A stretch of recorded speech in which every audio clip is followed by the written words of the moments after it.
ನಮಸ್ಕಾರ, ನೀವು ನೋಡ್ತಾ ಇದ್ದೀರಾ ಅಶ್ವವೇಗ ನ್ಯೂಸ್. ನಾನು ರವಿ ಖಡೂರು. ಎಚ್ ಡಿ ರೇವಣ್ಣ ವಿರುದ್ಧ ಲೈಂಗಿಕ ದೌರ್ಜನ್ಯ ಸಂಬಂಧಪಟ್ಟಂತೆ ಒಂದು ಬಿಗ್ ಅಪ್ಡೇಟ್.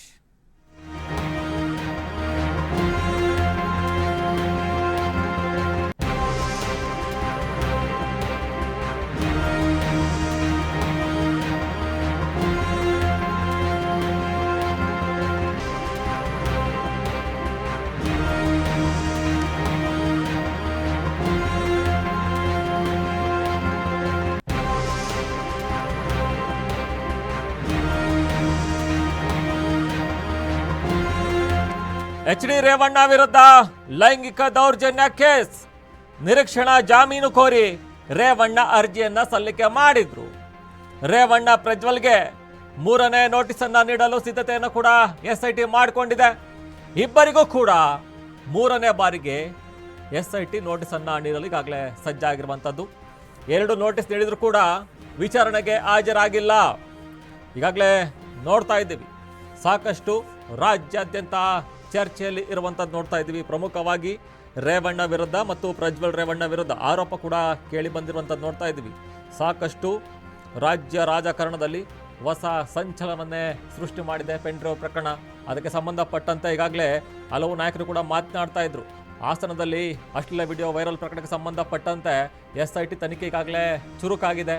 ಇಂದು ಬೆಳ್ಳಂಬೆಳಿಗ್ಗೆ ನೋಡ್ಬೋದು, ಪ್ರಮುಖವಾಗಿ SIT ಅಧಿಕಾರಿಗಳ ತಂಡ ಹಾಸನ ಜಿಲ್ಲೆಗೆ ಭೇಟಿಯನ್ನು ಕೊಟ್ಟಿತ್ತು.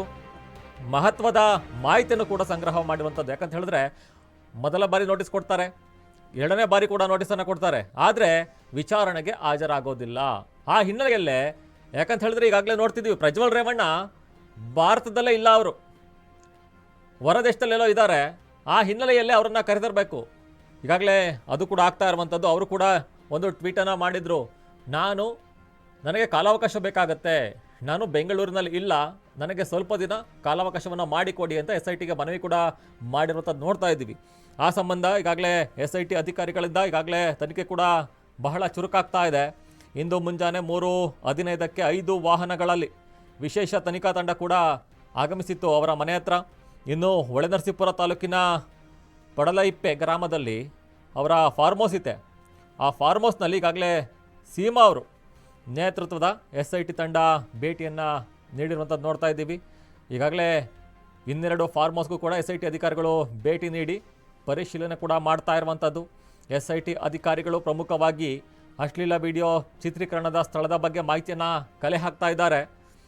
ಇನ್ನು ಅವರ ಫಾರ್ಮ್ ಹೌಸ್ನಲ್ಲಿ ಅಸ್ಸಾಂ, ಬಿಹಾರ ಮೂಲದ ಕಾರ್ಮಿಕರು ಇದ್ದಾರೆ ಅನ್ನೋ ಅನುಮಾನ ಕೂಡ ಮೂಡ್ತಾ ಇರುವಂಥದ್ದು ನೋಡ್ತಾ ಇದ್ದೀವಿ. ಕೆಲ ನಿಮಿಷಗಳ ಕಾಲ ಕಾರ್ಮಿಕರಿಂದ SIT ತಂಡ ಮಾಹಿತಿಯನ್ನು ಪಡೆದುಕೊಳ್ತಾ ಇರುವಂಥದ್ದು. ಹಾಸನದ ಸಂಸದ ಪ್ರಜ್ವಲ್ ರೇವಣ್ಣ ಫಾರ್ಮ್ ಹೌಸ್ಗೆ ಎಷ್ಟು ದಿನಕ್ಕೊಮ್ಮೆ ಬರ್ತಾ ಇದ್ರು, ಇಲ್ಲಿಯೇ ಉಳಿದುಕೊಳ್ತಾ ಇದ್ರ ಎಂಬೆಲ್ಲ ವಿಷಯಗಳ ಬಗ್ಗೆ SIT ತಂಡ ಮಾಹಿತಿಯನ್ನು ಕೂಡ ಕಲೆ ಹಾಕ್ತಾ ಇದೆ. ವಿಡಿಯೋ ಚಿತ್ರೀಕರಣ ನಡೆದಿದೆ ಎನ್ನುವ ಬಗ್ಗೆ ಕೂಡ SIT ಟೀಮ್ ಮಾಹಿತಿಯನ್ನು ಸಂಗ್ರಹ ಮಾಡ್ತಾ ಇರುವಂಥದ್ದು ನೋಡ್ತಾ ಇದ್ದೀವಿ. ಪ್ರಮುಖವಾಗಿ ಹಾಸನದಲ್ಲಿ ಅಶ್ಲೀಲ ವಿಡಿಯೋ ವೈರಲ್ ಆಗಿರುವಂತಹ ಪ್ರಕರಣಕ್ಕೆ ಸಂಬಂಧಪಟ್ಟಂತೆ HD ರೇವಣ್ಣ ಅವರಿಗೆ ಇಂದು ಅಗ್ನಿ ಪರೀಕ್ಷೆ ಕೂಡ ಕಾದಿತ್ತು. ಯಾಕಂತ ಹೇಳಿದ್ರೆ ಬಂಧನದ ಭೀತಿಯಲ್ಲಿರುವಂತಹ ಮಾಜಿ ಸಚಿವ ರೇವಣ್ಣ ಈಗಾಗಲೇ ಜಾಮೀನು ಅರ್ಜಿಯನ್ನು ಕೂಡ ಕೋರಿದ್ರು. ಇನ್ನು ಪ್ರಮುಖವಾಗಿ ಯಾವಾಗ A1 ಆರೋಪಿ ಮತ್ತು A2 ಆರೋಪಿಯಾಗಿ ಈಗಾಗಲೇ ರೇವಣ್ಣ ಮತ್ತು ಪ್ರಜ್ವಲ್ ರೇವಣ್ಣ ಇರುವಂಥದ್ದು ನೋಡ್ತಾ ಇದ್ದೀವಿ. ಏನಾದರೂ ಅರೆಸ್ಟ್ ಆಗ್ತಾರಾ ಅನ್ನೋ ಅನುಮಾನ ಕೂಡ ಕಾಡ್ತಾ ಇತ್ತು. ಯಾಕಂತ ಹೇಳಿದ್ರೆ ಇನ್ನು ಪ್ರಜ್ವಲ್ ರೇವಣ್ಣ ಹೊರದೇಶದಲ್ಲಿ ಇರುವಂಥದ್ದು ನೋಡ್ತಾ ಇದ್ದೀವಿ, ದುಬೈನಲ್ಲಿದ್ದಾರೆ ಅನ್ನೋ ಮಾಹಿತಿ ಕೂಡ ಲಭ್ಯ ಆಗ್ತಾ ಇದೆ. ಹಾಗಾದರೆ ದುಬೈನಿಂದ ಯಾವಾಗ ಬರ್ತಾರೆ, ಏನಾದರೂ SIT ಅಧಿಕಾರಿಗಳು ಇನ್ನು ವೀಸಾ ಮತ್ತು ಪಾಸ್ಪೋರ್ಟನ್ನು ರದ್ದುಗೊಳಿಸಿ ಏನಾದರೂ ಕರೆಸಿಕೊಳ್ತಾರಾ ಅನ್ನೋ ಅನುಮಾನ ಕೂಡ ಮೂಡ್ತಾ ಇರುವಂಥದ್ದು. ಈಗಾಗಲೇ ಸಾಕಷ್ಟು ವಿಚಾರಣೆ ಕೂಡ ಆಗ್ತಾ ಇರುವಂಥದ್ದು ನೋಡ್ತಾ ಇದ್ದೀವಿ. ಇನ್ನು ಪ್ರಮುಖವಾಗಿ ರೇವಣ್ಣ ಪರ ವಕೀಲರು ಕೂಡ ಒಂದು ವಾದವನ್ನು ಮಂಡಿಸ್ತಾ ಇರುವಂಥದ್ದು. ರೇವಣ್ಣ ಪರ ವಕೀಲ SP ಜಗದೀಶ್ ಅವರು ಈಗಾಗಲೇ ವಾದ ಮತ್ತು ಪ್ರತಿವಾದವನ್ನು ಕೂಡ ಮಾಡ್ತಾ ಇರುವಂಥದ್ದು. SIT ಅಧಿಕಾರಿಗಳ ಪರ ವಕೀಲರು ಕೂಡ ಒಂದು ಮನವಿಯನ್ನು ಕೂಡ ಸಲ್ಲಿಸಿದ್ದಾರೆ. ಯಾಕಂತ ಹೇಳಿದರೆ ಇದು ಹೈ ಪ್ರೊಫೈಲ್ ಕೇಸ್ ಆಗಿರೋದ್ರಿಂದ ಇಲ್ಲಿ ಜಾಮೀನು ಮಂಜೂರು ಮಾಡೋದು ಬೇಡ ಅನ್ನೋ ಒಂದು ಮಾತನ್ನು ಕೂಡ ಹೇಳ್ತಾ ಇದ್ರು.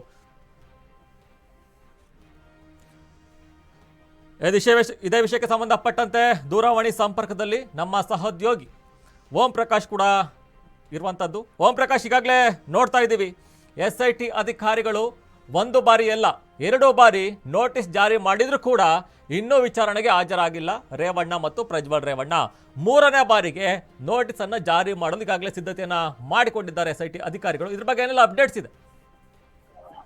ರವಿ, ನೀವು ಹೇಳಿದಾಗೆ ಈಗ ಆಗ್ಲೇ ಪ್ರಜ್ವಲ್ ರೇವಣ್ಣ ಅವರಿಗೆ 2 ನೋಟಿಸ್ ನೀಡ್ಬಿಟ್ಟಿದ್ದಾರೆ. ಆದ್ರೆ ಪ್ರಜ್ವಲ್ ರೇವಣ್ಣ ಆ 2 ನೋಟಿಸ್ಗಳನ್ನು ಯಾವುದೇ ಒಂದು ರೀತಿಯ ಅದು ಉತ್ತರ ನೀಡುವ ಗೋಜಿಗೆ ಹೋಗಿಲ್ಲ. ಅಂದ್ರೆ ಉತ್ತರ ನೀಡಿದ್ದಾರೆ, ನನಗೆ ಒಂದು ಇಷ್ಟು ದಿವಸ 6 ದಿವಸ ಕಾಲಾವಕಾಶ ಬೇಕು ಅಂತ ಹೇಳ್ಬಿಟ್ಟು ನನ್ನ ವಕೀಲ ಮೂಲಕ ಒಂದು SIT ಅಧಿಕಾರಿಗಳು ತಿಳಿಸಿದ್ದೇನೆ ಅಂತ ಹೇಳಿದ್ರು. ಆದ್ರೆ ಅದಾದ ಮೇಲೆ ಅವ್ರು 2ನೇ ಒಂದು ನೋಟಿಸ್ಗೆ ಅವರು ಯಾವುದೇ ಒಂದು ಉತ್ತರವನ್ನು ನೀಡಿಲ್ಲ. ಮತ್ತೆ ಈಗ ನಾನು ಎಲ್ಲಿದ್ದೀನಿ ಅನ್ನೋದ್ರ ಬಗ್ಗೆನೂ ಅವರು ಯಾವುದೇ ಒಂದು ಇದು ಹೇಳಿಲ್ಲ. ಅಂದ್ರೆ ಕೆಲವೊಂದು ಮೂಲಗಳ ಪ್ರಕಾರ ಅವರು ಈಗಾಗಲೇ ದುಬೈಗೆ ಬಂದಿದ್ದಾರೆ ಅಂತ ಹೇಳ್ತಾರೆ. ಆದ್ರೆ ಅವರು ಜರ್ಮನಿಯ ಫ್ರಾಂಕ್ಫರ್ಟ್ ನಲ್ಲಿ ಇದ್ದಾರೋ ಅಥವಾ ಅಲ್ಲಿಂದ ಅವರು ಮ್ಯೂನಿಚ್ಗೆ ಹೋಗಿದ್ದಾರೋ, ಯಾಕಂದ್ರೆ ಅವರು ಒಂದು ಏನು ಒಂದು ಪ್ರವಾಸದ ವೇಳಾಪಟ್ಟಿ ಇದೆ. ಆ ವೇಳಾಪಟ್ಟಿಯ ಪ್ರಕಾರ ಅವರು ಫ್ರಾಂಕ್ಫರ್ಟಿನ ಮ್ಯೂನಿಚ್ಗೆ ಹೋಗುವ ಒಂದು ವ್ಯವಸ್ಥೆ ಇದೆ. ಹಾಗಾಗಿ ಅವರು ಮ್ಯೂನಿಚ್ಗೆ ಹೋಗಿದ್ದಾರೋ ಅಥವಾ ದುಬೈಗೆ ಬಂದಿದ್ದಾರೋ ಅನ್ನೋದು ಇನ್ನು SIT ಅಧಿಕಾರಿಗಳಿಗೆ ಗೊತ್ತಿಲ್ಲ. ಹಾಗಾಗಿ ಅವರು ಈಗ 3ನೇ ಒಂದು ನೋಟಿಸ್ ಕೊಡೋ ಸಿದ್ಧತೆಯಲ್ಲಿದ್ದಾರೆ. ಅದಕ್ಕೆ ಪ್ರಜ್ವಲ್ ರೇವಣ್ಣ ಅವರು ಯಾವ ರೀತಿಯಿಂದ ಉತ್ತರ ಕೊಡ್ತಾರೆ, ನಾನು ಎಲ್ಲಿದ್ದೀನಿ, ಯಾವ ಬರ್ತೀನಿ ಅನ್ನೋದನ್ನ ಸ್ಪಷ್ಟವಾಗಿ ಹೇಳ್ತಾರೆ ಅನ್ನೋದನ್ನ ಕಾದು ನೋಡ್ಬೇಕು ರವಿ. ಓಂ ಪ್ರಕಾಶ್, ಇನ್ನೊಂದು ಗಮನಿಸಬೇಕು, ಈಗಾಗಲೇ ಒಂದಾದ ಮೇಲೆ ಒಂದು ಕೇಸ್ ಕೂಡ ಫೈಲ್ ಆಗ್ತಾ ಇದೆ ರೇವಣ್ಣ ವಿರುದ್ಧವಾಗಿ ಮತ್ತು ಪ್ರಜ್ವಲ್ ರೇವಣ್ಣ ವಿರುದ್ಧವಾಗಿ. ಈಗಾಗಲೇ ತನಿಖೆ ಕೂಡ ಚುರುಕಾಗಿರುವಂಥದ್ದು ನೋಡ್ತಾ ಇದ್ವಿ. SIT ಅಧಿಕಾರಿಗಳು ಅವರ ಫಾರ್ಮ್ ಹೌಸ್ಗೂ ಕೂಡ ಭೇಟಿಯನ್ನು ಕೊಟ್ಟಿದ್ರು. ಎಲ್ಲೆಲ್ಲ ಶೂಟ್ ಆಗಿರ್ಬೋದು ಅನ್ನೋ ಅನುಮಾನ ಕೂಡ ಕಾಡ್ತಾ ಇರುವಂಥದ್ದು, ಅದ್ರ ಬಗ್ಗೆ ಏನು ಹೇಳ್ತೀರಾ? ರವಿ, ಇದು ಹೈ ಪ್ರೊಫೈಲ್, ನೀವು ಹೇಳಿದಾಗ ಹೈ ಪ್ರೊಫೈಲ್ ಒಂದು ವಿಷಯವಾಗಿದ್ರಿಂದ, ಪ್ರಕರಣವಾಗಿರೋದ್ರಿಂದ ಎಲ್ಲಾ ಒಂದು ಕೋನಗಳಿಂದಲೂ SIT ಅಧಿಕಾರಿಗಳು ತನಿಖೆ ನಡೆಸ್ತಾ ಇದ್ದಾರೆ. ಹಾಗಾಗಿನೇ ಪ್ರಜ್ವಲ್ ರೇವಣ್ಣ ಅವರ ನಿವಾಸ ಇರಬಹುದು ಅಥವಾ ಅವರ ತಂದೆ HD ರೇವಣ್ಣ ಅವರ ನಿವಾಸ ಇರಬಹುದು, ಎರಡೂ ಕಡೆನೂ SIT ಅಧಿಕಾರಿಗಳು ವಿಚಾರಣೆಗಾಗಿ ಭೇಟಿ ಕೊಟ್ಟಿದ್ದಾರೆ ಮತ್ತು ಅಲ್ಲಿನ ಎಲ್ಲಾ ಒಂದು ವಿಷಯಗಳನ್ನ ಸಂಗ್ರಹ ಮಾಡ್ತಾ ಇದ್ದಾರೆ. ಅಲ್ಲಿ ಯಾವ ರೀತಿಯ ಸಾಕ್ಷಿ ಸಿಗುತ್ತೆ, ಅಲ್ಲಿನ ಕೆಲಸದವರು ಏನ್ ಹೇಳ್ತಾರೆ. ಅಂದ್ರೆ ನಿನ್ನೆ ರಾತ್ರಿ ರೇವಣ್ಣ ಅವರ ಮನೆಗೆ ಭೇಟಿ ಕೊಟ್ಟಾಗ ಅಲ್ಲಿ ರೇವಣ್ಣ ಅವರು ಇರ್ಲಿಲ್ಲ. ಆದ್ರೆ ಅಲ್ಲಿ ಕೆಲಸಗಾರರು ಕೆಲವೊಂದಷ್ಟು ಮಾಹಿತಿಗಳನ್ನು ನೀಡಿದ್ದಾರೆ ಮತ್ತು ಯಾವೆಲ್ಲ ಅಲ್ಲಿ ಬೇರೆ ಬೇರೆ ಅಂದ್ರೆ ಅಲ್ಲಿನ ರೂಮ್ಗಳಲ್ಲಿ, ಅಲ್ಲಿನ ಒಂದು ಕೊಠಡಿ ಯಾವ್ಯಾವ ರೀತಿಯ ಒಂದು ಡಿಫ್ರೆಂಟ್ ಆದ ಸಾಕ್ಷಿಗಳು ಸಿಕ್ಕಿದಾವೆ ಅನ್ನೋದನ್ನ SIT ಅಧಿಕಾರಿಗಳು ಮುಂದಿನ ದಿನಗಳಲ್ಲಿ ಅವರು ಅದನ್ನ ಪ್ರಕರಣದಲ್ಲಿ ಬಳಸ್ಕೊಳ್ಳಲಿದ್ದಾರೆ. ಹಾಗಾಗಿ ಈಗ ರೇವಣ್ಣ ಅವರ ಅಥವಾ ಪ್ರಜ್ವಲ್ ರೇವಣ್ಣ ಅವರ ಒಂದು ನಿವಾಸಗಳಿಗೆ ಹೆಚ್ಚಿನ ಒಂದು ಭೇಟಿಯನ್ನು ನೀಡಿ ಅಲ್ಲಿನ ಒಂದು ವಿಷಯಗಳನ್ನು ತಿಳ್ಕೊಳ್ಳೋದಕ್ಕೆ SIT ಅಧಿಕಾರಿಗಳು ಪ್ರಯತ್ನ ಮಾಡ್ತಿದ್ದಾರೆ. ಓಂ ಪ್ರಕಾಶ್, ಈಗಾಗಲೇ ಸಾಕಷ್ಟು ವೈರಲ್ ಆಗ್ತಾ ಇದೆ ವಿಡಿಯೋಸು, ಇನ್ನ ದಿನದಿಂದ ದಿನಕ್ಕೆ ಹೆಚ್ಚಾಗ್ತಾ ಇದೆ, ಇನ್ನು ಸಾಕಷ್ಟು ವೈರಲ್ ಆಗ್ತಾ ಇರುವಂತದ್ದು ನೋಡ್ತಾ ಇದ್ದೀವಿ. ಇನ್ನು ಸಂತ್ರಸ್ತೆಯರ ಅಳಲನ್ನ ಯಾರು ತೋಡಿಕೊಳ್ತಾರೆ, ಇನ್ನು ಪ್ರಮುಖವಾಗಿ ನೋಡಬಹುದು. ಇನ್ನು ಹಲವು ಕಾಂಗ್ರೆಸ್ ನಾಯಕರು ಮಾತನಾಡ್ತಾ ಇದ್ರು ಪ್ರಮುಖವಾಗಿ ಈ ವಿಷಯಕ್ಕೆ ಸಂಬಂಧಪಟ್ಟಂತೆ. ಬಿಜೆಪಿ ಮೌನ ವಹಿಸಿದೆ, ಇದ್ರ ಬಗ್ಗೆ ಮಾತನಾಡ್ತಾ ಇಲ್ಲ ಅನ್ನೋ ಒಂದು ಅನುಮಾನ ಕೂಡ ಕಾಡ್ತಾ ಇದೆ. ಇದ್ರ ಬಗ್ಗೆ ಏನ್ ಹೇಳ್ತೀರಾ? ಖಂಡಿತ ರವಿ, ನೀವು ಹೇಳಿದಾಗೆ ಇಲ್ಲಿ ಬರೀ ಒಂದು ಈ ಅತ್ಯಾಚಾರ ಪ್ರಕರಣ ಮಾತ್ರ ಅಲ್ಲ, ಇಲ್ಲಿ ಒಬ್ಬರ ಅಥವಾ ಇಬ್ಬರ ಒಂದು ಜೀವನದ ಪ್ರಶ್ನೆ ಅಲ್ಲ, ಇಲ್ಲಿ ಸಾವಿರಾರು ಹೆಣ್ಣು ಮಕ್ಕಳ ಒಂದು ಭವಿಷ್ಯದ ಪ್ರಶ್ನೆ ಇದಾಗಿರೋದ್ರಿಂದ ಇಲ್ಲಿ ತುಂಬಾ ಜಾಗರೂಕತೆಯಿಂದ ಹೆಜ್ಜೆಯನ್ನು ಇಡಬೇಕಾಗುತ್ತೆ. ಯಾಕಂದ್ರೆ ಅಲ್ಲಿನ ಈ ಒಂದು ವಿಷಯದಲ್ಲಿ ಒಂದು ಸಣ್ಣ ತಪ್ಪು ಹೆಜ್ಜೆ ಇಟ್ಟು ಅದರಿಂದ ಆ ಒಂದು ಮಹಿಳೆಯರ ಸಂಪೂರ್ಣ ಭವಿಷ್ಯವೇ ಸರ್ವನಾಶ ಆಗೋದು ಖಂಡಿತ.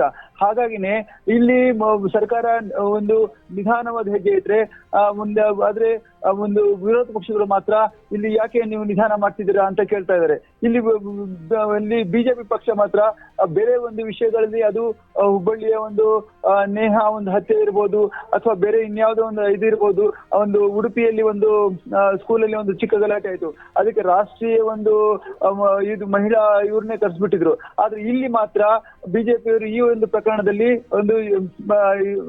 ಆ ಒಂದು ಫೋರ್ಸ್ ನ ತೋರಿಸ್ತಾ ಇಲ್ಲ. ಅಂದ್ರೆ ಇಷ್ಟೊಂದು ಜನ ಹೆಣ್ಣು ಮಕ್ಕಳ ಒಂದು ಭವಿಷ್ಯದ ಪ್ರಶ್ನೆ ಇದಾಗಿದ್ದು ಇದಕ್ಕೆ ಯಾವ ರೀತಿಯ ಒಂದು ಸರ್ಕಾರಕ್ಕೆ ಒತ್ತಡ ಹೇರ್ಬೇಕು, ಆ ಒಂದು ಒತ್ತಡವನ್ನು ಬಿಜೆಪಿ ಹೇರ್ತಾ ಇಲ್ಲ ಅಂತ ಅನ್ನೋದನ್ನ ನಾವು ಗಮನಿಸಬಹುದು ರವಿ. ಧನ್ಯವಾದಗಳು ಓಂ ಪ್ರಕಾಶ್ ನಿಮ್ಮ ಎಲ್ಲ ಮಾಹಿತಿಗಾಗಿ. ಈಗಾಗಲೇ ನೋಡ್ತಾ ಇದ್ವಿ, ಸಾಕಷ್ಟು ಚರ್ಚೆ ಕೂಡ ಆಗ್ತಾ ಇದೆ ರಾಜ್ಯ ರಾಜಕಾರಣದಲ್ಲಿ. ಪ್ರಮುಖವಾಗಿ ಐ ಪ್ರೊಫೈಲ್ ಕೇಸ್ ಆಗಿರುವಂಥದ್ದು ಕೂಡ ನೋಡ್ತಾ ಇದ್ದೀವಿ. 2 ಬಾರಿ ನೋಟಿಸ್ ನೀಡಿದ್ರು ಕೂಡ ವಿಚಾರಣೆಗೆ ಹಾಜರಾಗಿಲ್ಲ. 3ನೇ ಬಾರಿಗೆ ನೋಟಿಸನ್ನು ಕೊಡಲು ಈಗಾಗಲೇ SIT ತಂಡ ಕೂಡ ರೆಡಿಯಾಗಿದೆ.